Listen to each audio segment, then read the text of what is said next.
I think most humans have in them the capacity to commit murder. It is not because... No, we don't, Richard.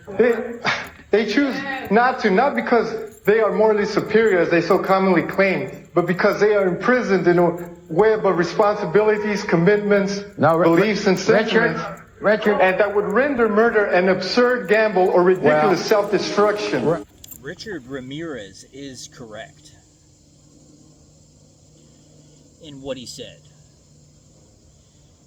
And this truth that he just spoken, society and individuals aren't ready for, because the last thing people want to do when they're in a competition of validation over who could be considered the best, most righteous, goodest person,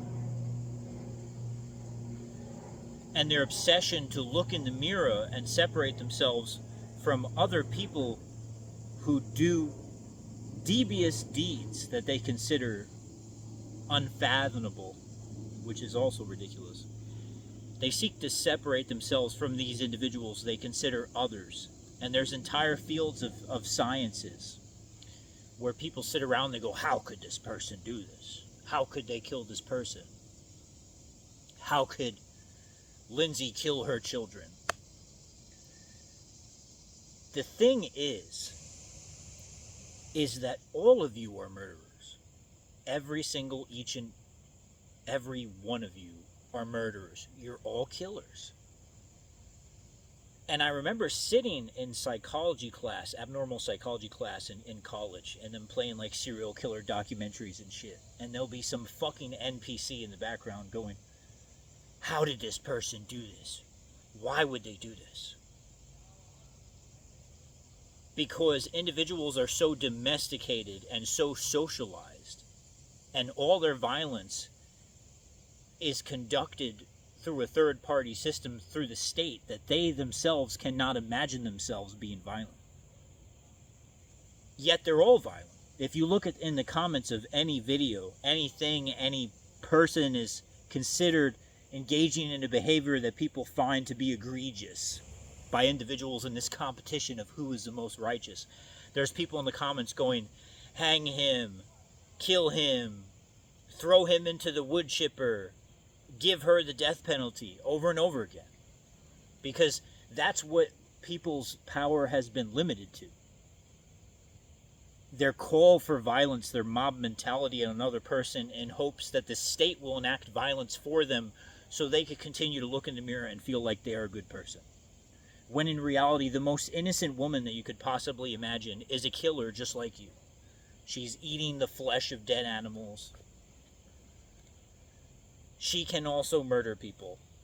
And you have to look at this Lindsey Clancy shit.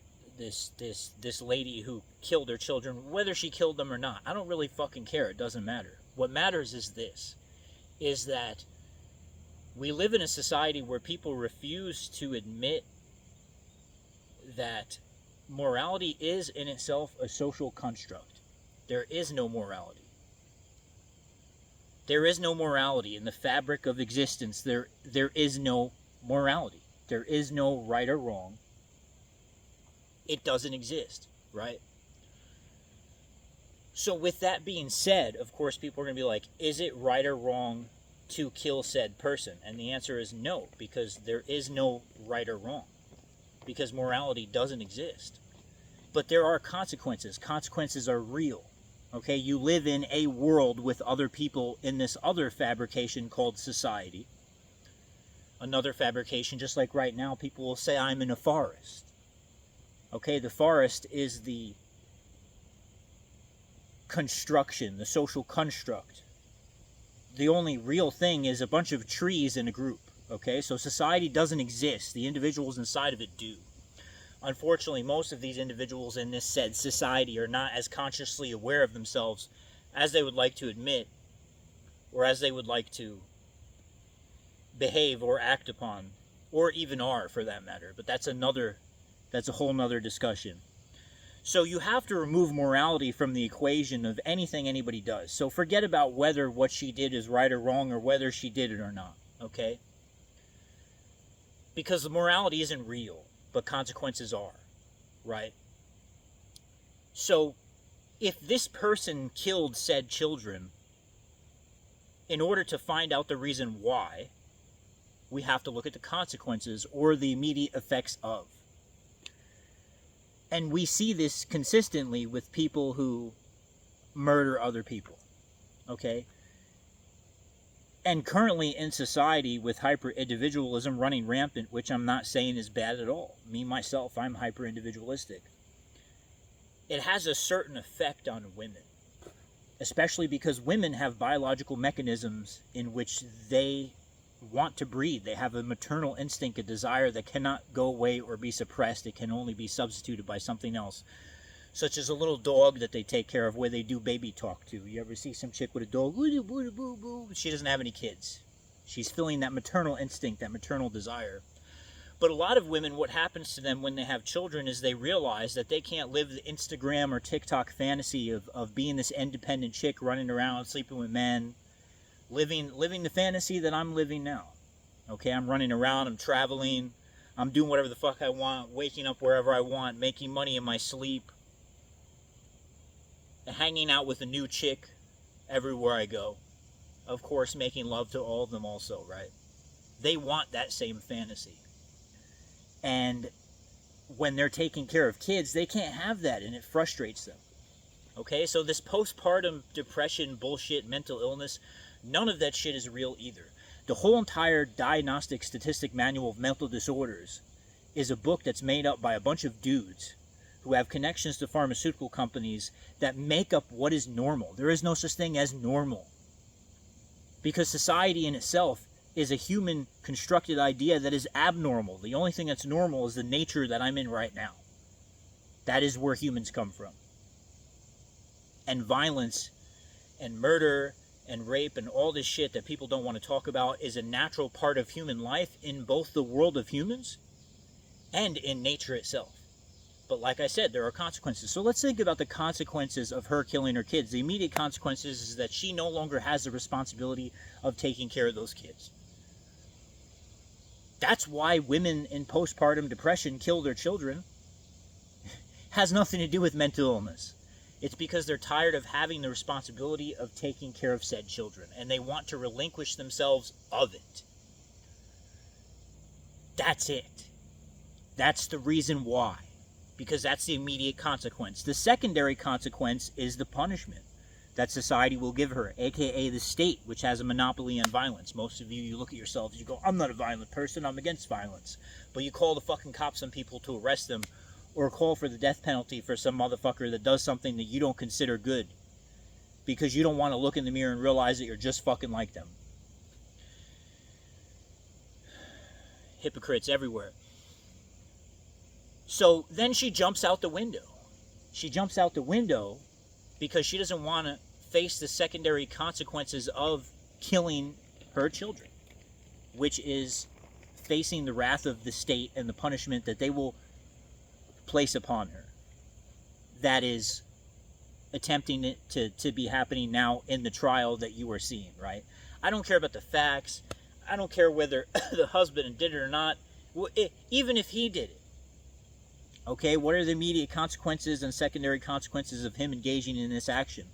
For any of you to understand the world and why people do what they do, you need to accept the fact that morality doesn't fucking exist.